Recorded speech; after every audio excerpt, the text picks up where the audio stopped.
बिस्मिल्लाहिर्रहमानिर्रहीम। लाखों करोड़ों दुरूद व सलाम नबी सल्लल्लाहु अलैहि वसल्लम और उनकी आल पर। आज मुझे फ़ख्र है कि मैं पाकिस्तान तहरीक इंसाफ इस्लामाबाद की टीम का हिस्सा हूँ। उस टीम का हिस्सा हूँ जिसको लीड कर रहे हैं आमिर मसूद मुग़ल, हकीकी MNA NA 46 इस्लामाबाद से।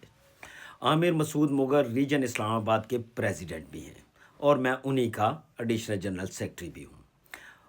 और आपको एक बात आज जो डिस्कस करनी है आपसे कि हमारे साबिक़ चीफ जस्टिस काजी फ़ाइज़ ईसा साहब के साथ जो लंदन में हुआ, लंदन में उनकी गाड़ी के सामने ओवरसीज़ पाकिस्तानियों ने पहले नारे लगाए, फिर कुछ हमारे ओवरसीज़ पाकिस्तानी भाई आए, उन्होंने गाड़ी पर हाथ मारा और उनको रोका कि वो नारे सही तरह से सुन सके।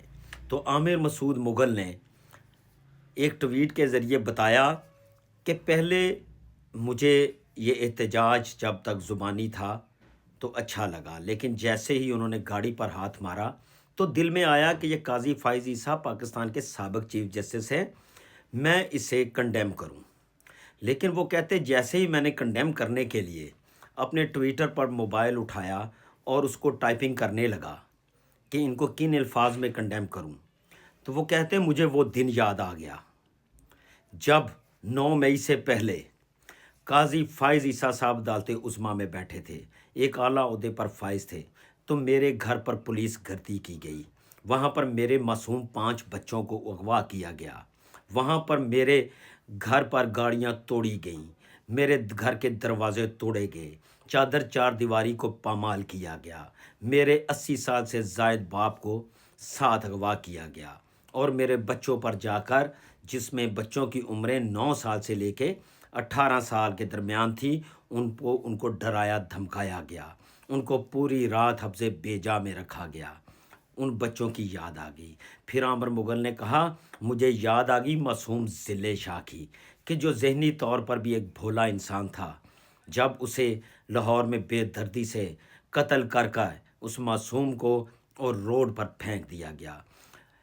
फिर आमिर मसूद मुग़ल कहते हैं मुझे याद आ गई अरशद शरीफ के यतीम बच्चों की और उसकी बेवा की और उसकी बूढ़ी माँ की, कि जिसने पहले भी एक बच्चा इस अर्ज़ पाक पर शहीद किया, कि अरशद शरीफ शहीद की याद आ गई कि वो अदालत उज़्मा के दरवाज़े पर सर पटक पटक के थक गए, लेकिन इस शख्स ने एक ना सुनी। फिर वो कहते मुझे याद आ गई बेगुनाह कैद बहनों की, जिसमें सनम जावेद है, जिसमें आलिया हमज़ा हैं, जिसमें डॉक्टर यास्मीन राशिद जैसी बीमार बूढ़ी माँ थी, कि उनकी शक्लें सामने आ गई कि मैं कैसे कंडेम करूं इनको। फिर वो कहते मुझे वो दिन भी याद आ गया जब कैसरा इलाई इलेक्शन में अपने कागज़ जमा करवाने जाती हैं और वहाँ से कागज़ लेकर भाग जाते हैं, और जब अदालत को बताया जाता है तो ये हंसते हैं आगे से ठट्ठा मारकर। मुझे वो दिन भी याद आ गया। फिर वो कहते कि दोबारा फिर मैंने सोचा कि चलो लिखने के लिए कलम उठाता हूँ, कुछ तो लिखूँ। वो कहते मैं लिखने लगाऊँ, मुझे अपने MNA जच्छड़ साहब का वो 12 साल का बच्चा याद आ गया, जिसको इस आइनी तरमीम के लिए उठाया गया और उसके जिस्म से प्लास के ज़रिए मांस को नोचा जा रहा था और उसकी माँ को लाइव दिखाया जा रहा था, लेकिन ये चीफ जस्टिस के ओहदे पर बैठे खामोश तमाशाई बने रहे और ये हंसते रहे। फिर वो कहते कि अवाम की अमानत में ख़यानत की गई, अवाम की अमानत में ख़यानत की गई। और जब काजी फ़ाइज़ ईसा साहब के पास हम अपने कागजात और अपनी तमाम चीज़ें लेकर पहुँचे तो वहाँ भी ये हंसते रह गए और उल्ट मजाक साहिल का उड़ाया गया, और जो थे मुजरिम उनको छाया दी गई अदालत उज़्मा की मेहरबानी की कि आप लोगों ने जो जुर्म किया है मैं आपके साथ खड़ा हूँ। वो कहते हमें याद आई जमशेद दस्ती की, हाँ उसके घर को गिराया गया। हमें याद आई आदल बाज़ई की, उसका प्लाज़ा गिरा दिया, उसका घर गिरा दिया। वो कहते फिर याद आई आमिर मुग़ल के ख़िलाफ़ बेबहा 27 के करीब नाजायज़ मुकदमात की।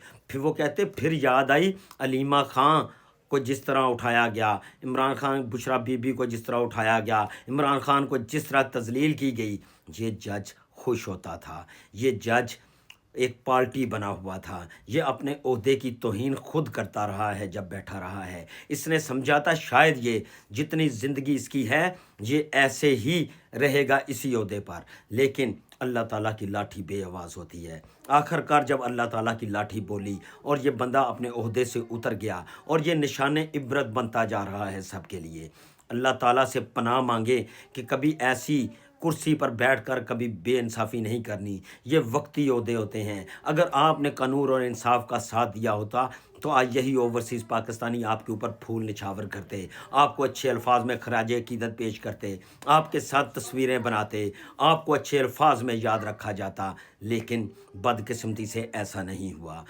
ایسے لوگوں کے ساتھ جب ایسا ہو، دکھ تو ضرور ہوتا ہے کہ ہمارے ملک کے سابقہ سب سے بڑے قاضی اور چیف جسٹس رہے ہیں، لیکن ایک سبق یہ بھی سیکھنا چاہیے کہ جب ایسے عہدوں پر بیٹھا ہو جس پر اللہ تعالیٰ نے بڑی ذمہ داری ڈالی ہو تو وہ اپنے عہدوں کا احترام کرے، وہ اسلام کے مطابق اور عوام کی امنگوں کے مطابق اور آئین پاکستان کے مطابق اپنے کام سر انجام دے، تاکہ کل جب وہ اس سیٹ پر نہ رہے تو تاریخ انہیں اچھے الفاظ میں یاد رکھے۔ جب وہ لوگوں کے درمیان جائیں تو ان کا استقبال کیا کریں، وہ ان کے ساتھ احترام کا رشتہ رکھا کریں۔ لیکن اگر آپ اس سیٹ کے ساتھ انصاف نہیں کرو گے تو آپ لوگوں کے ساتھ اس سے بھی برا حشر ہو سکتا ہے۔ اللہ نہ کرے کبھی بھی کسی دشمن کے ساتھ بھی ایسا ہو، لیکن یہ مکافات عمل ہے۔